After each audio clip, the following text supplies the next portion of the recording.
relationship segment today for the first few minutes of the podcast. I actually want to start off with Meek Mill today and something that he said about Blueface and Young Ro today. Now, Meek Mill, his name has been getting put in a lot of controversy between the little spat that they got going back and forth. That's Blueface and Young Ro on the internet. Now, Meek Mill took to Twitter today and said, "Stop saying Meek Mill's artist, Young Ro, and stop putting my name with the kitty shit. Meek Mill on some other shit. Do y'all post the owners of these major labels when artists popping shit on the net? Y'all got these young bulls arguing about nothing." And he goes on to say, "Let these youngins grind and stop gassing them to beef. I try to be quiet, but I'm watching. Y'all trying to line my team with this bogus tricks. I don't want any involvement in that shit. And yes, I'm really cut like that. I'm trying to change a law right now," saying, man, Meek Mill said that.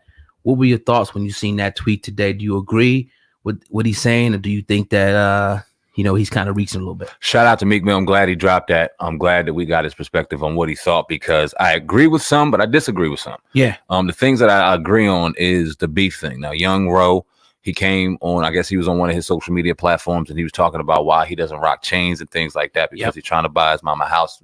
Very positive things. His grandma's going through some things. Prayer for his grandma. And then I guess Blueface responded. And then they started doing their thing, right? Mm-hmm. And it's been pretty hot over the last couple of days. But we didn't do it, one, because this ain't the Young Bull page. We don't talk about Young Bull shit. Right. It is what it is. They rap it, they doing their thing, but that's not for the content here. And two, is because a lot of negative shit is thrown out here, and we got to talk about some negative things sometime, but we always try to spin it to a different kind of learning perspective. But that shit right there, it was just like, it was no place for us. So I'm glad that Meek Mill was kind of deading that part.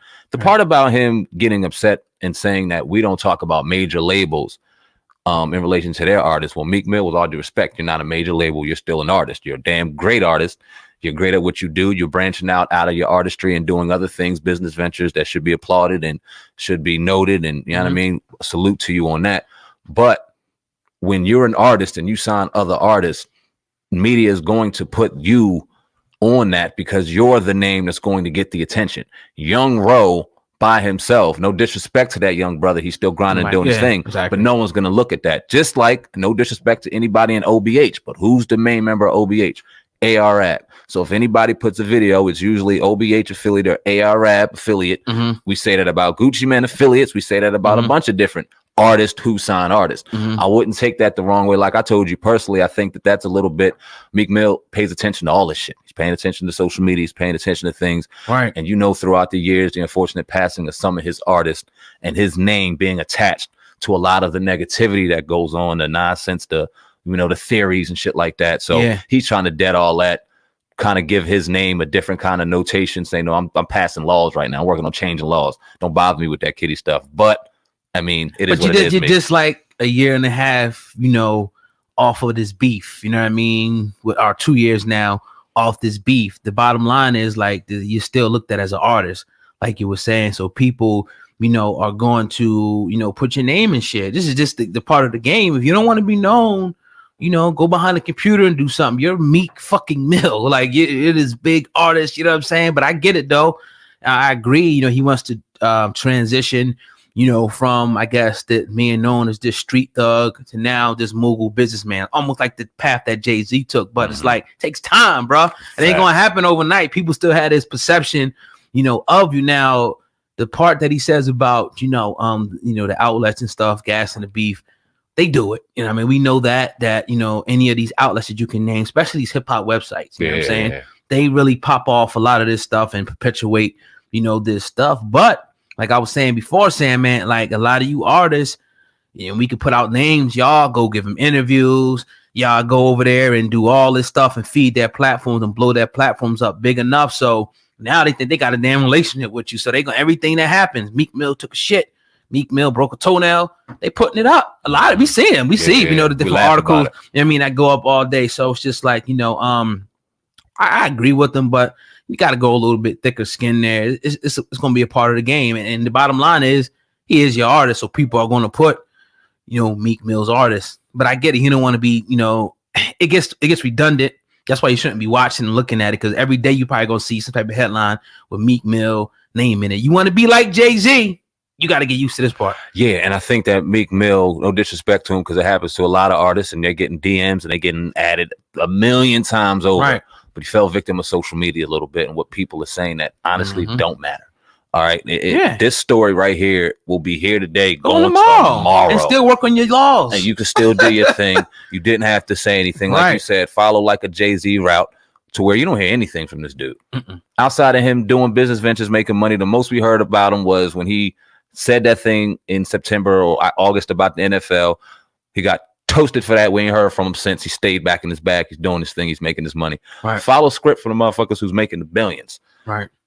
So they don't care about it. People are going to talk all day. They're going to talk about this. They're going to talk about the next thing, the next wave. It'll be forgotten that fast. So just keep doing your thing, man, and evolve from falling victim to the social media nonsense. Yeah. So once again, shout out, to Meek Mill in that regard. I think another good transition will be to jump in to the Whack 100. The T.I. situation has been ongoing all day long now. Pretty much stems from Whack 100 statement.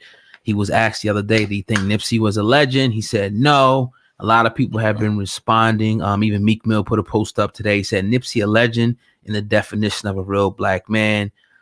T.I. even posted today the definition of legend. So obviously people are contesting what Whack 100 had to say. Well, Whack 100, man, just really went off the rocker today, and he pretty much compared T.I. to Tekashi 6ix9ine with an Instagram post today, and he actually posted that old Crime Stoppers video of T.I., I think in 2007, where he was informing the citizens, the great citizens of Atlanta, to if you see, some crime, to definitely report it to the police, and he gave a number out and everything. But Whack put this, he put, before there was a 6ix9ine, there was a T.I., a legend.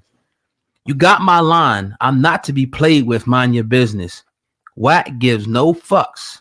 I'm not a rapper. Only legends get 12 months for 5,000 pills and 25 choppers. And he says now, blog that, pretty much referring to, and this is the word that's been on the street, even though there's no paperwork, that how the heck did T.I. get caught with all this stuff and just get a year and a day or whatever, I think at the time that he got in prison. He must have told. That's the thing that everybody's been saying. We had people on our platform that said that. I swore by it. And this is what Whack 100 is bringing up again. Sam, man, what are your thoughts on Whack 100 and T.I., man? See, my thing is this. I'm looking at exactly what T.I. wrote, right? And underneath the caption is, this shit say Nipsey all over it. Record sales and #1 hits ain't the only barometer for legendary status. We talked about that yesterday. Yep. Impact is what's important. Although his notoriety did grow exponentially more after his demise, his impact is undeniable. Hashtag had to be said. Now, I look at that, and I don't see any direct disrespect to Whack 100. I see disagreement. So I think that Whack 100, for him to try to change the narrative, albeit we can have a conversation all day about the Crime Stoppers, what he got caught with the time, all of the stuff that he's been accused of for years. We could bring all that up, but it kind of gets away from the original narrative of what Whack said to have people disagree. So if somebody disagrees with you, you got to go pull up all the old records and go and disrespect them because of a disagreement. I would think Whack is a little too old for that shit. That's a credibility shot. He's trying to disqualify T.I. and say, look, like, don't even talk. He's a rat. Pretty much. That's what he's saying. And people, have held this for a long time. And, whatever you people want to say, I haven't seen with my eyes, not saying it's not out there, any paperwork that would suggest that T.I. is a rat. I did see the Crime Stoppers commercial, which I think that it was funny. And I think that was more of a function of him being caught up in the system and had to pretty much do what they said. You know what I mean? It was like, yo, can you do a commercial? And he was down for it. You know what I mean? Obviously, it wasn't the street thing to do at the time. I'm sure T.I. wouldn't do it again, but people that lived that lifestyle are going to continue to clown T.I. I mean, it's been damn near 20 years, and people are still showing that and saying, look, what did this dude do? He got caught with all these choppers. Any other black man in America only getting a year? Who did he tell on? But T.I., proclaims, look, my paperwork is clean. I ain't tell on nobody. Prove it. When you see me, you know what I'm saying? Say it. Well, T.I. responded to Whack 100 and his post by saying this. I'll put that on the screen for the people. He put up in the post, people on Twitter versus people in real life, and you guys can see the little cartoon right there. And then in the caption, he wrote this: until it's in my face, it's fake. The social media shit get weird as fuck. However, my paperwork clean and presentable for any and all to pull up and see in real life. So